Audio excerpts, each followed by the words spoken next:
Every living thing, from the tallest trees to the cells in your body, runs on tiny chemical building blocks called amino acids. Think of them as the Lego pieces of life. Without them, nothing in your body would be built, repaired, or even function.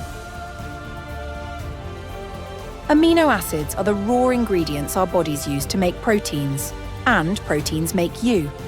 They build muscle, repair tissue, make hormones, enzymes, and even neurotransmitters that help your brain think and your mood remain balanced. There are 20 amino acids, 9 of which are called essential, meaning our bodies cannot make them. We've got to get them from food. Animal foods like eggs contain all of them, making them a complete protein source. And animal sources are typically higher in protein content with better absorption.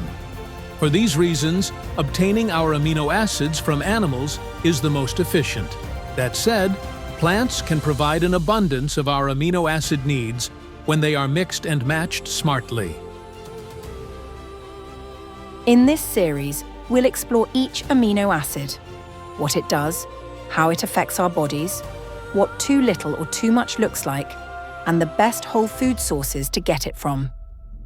By the end, you will understand not just what amino acids are, but how they shape every breath, thought, and heartbeat you have.